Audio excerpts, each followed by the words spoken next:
السلام علیکم ورحمۃ اللہ وبرکاتہ۔ بخاری میں ایک حدیث ہے جہاں پہ نبی کریم صلی اللہ علیہ وسلم نے فرمایا کہ جہنم میں عورتوں کی تعداد زیادہ ہوگی۔ Women will form the majority of the people of heel.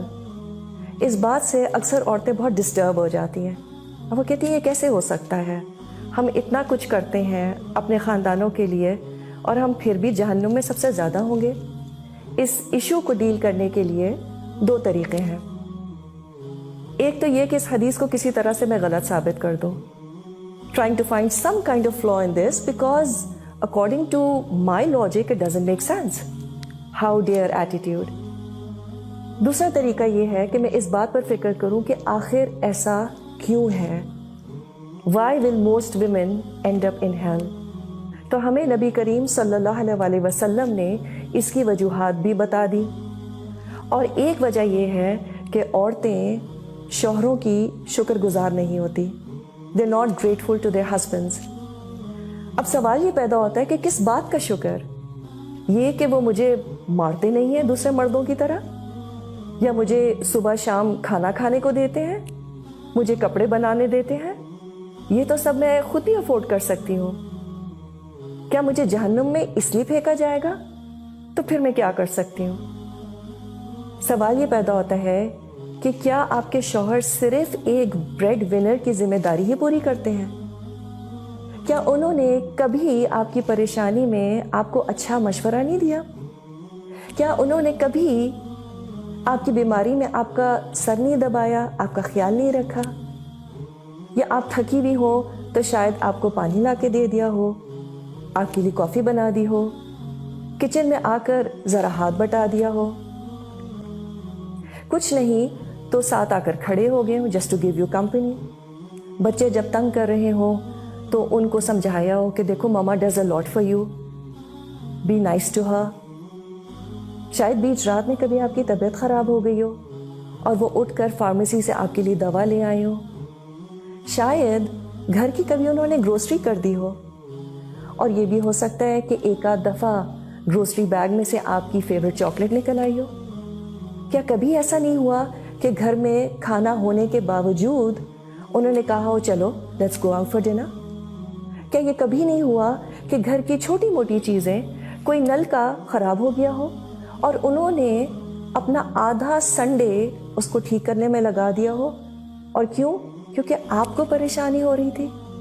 And I can keep going on and on۔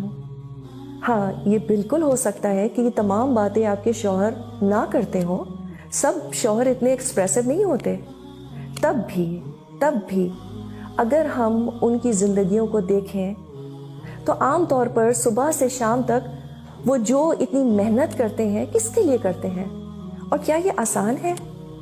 ہم کہتے ہیں سب مرد کرتے ہیں، what is the big deal? اگر ہمارے شوہر ہمیں کہیں یہ کہہ دیں کہ what is the big deal, ساری عورتیں بچے پیدا کرتی ہیں، اٹھو اینڈ گیٹ گوئنگ، ہمیں تو لٹرلی آگ لگ جائے، رونا دھونا اور پتہ نہیں کس کس کو فون کر ڈالیں کہ ان کو تو میری قدر ہی نہیں ہے۔ تو مرد پتھر کے نہیں بنے ہوتے، ان کا صبح سے شام تک کام کرنا از اے بگ ڈیل۔ اور ہمیں کرنا بھی کیا ہے اپنے آپ کو جہنم سے بچانے کے لیے؟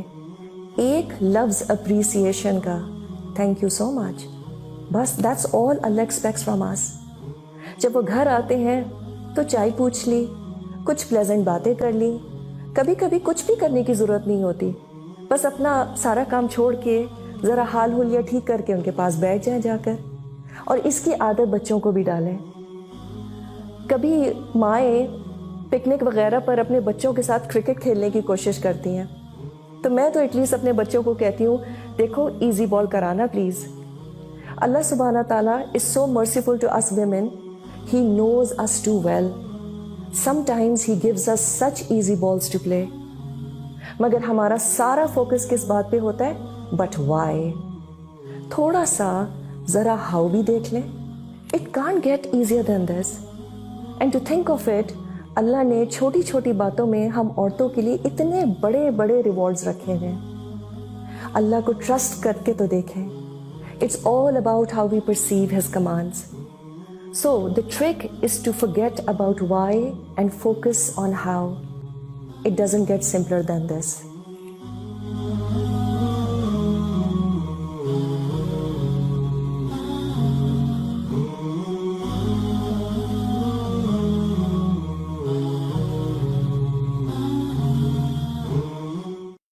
دین کی بات پھیلانا صدقہ جاریہ ہے. ثواب کی نیت سے ویڈیو کو شیئر ضرور کیجیے. جزاک اللہ.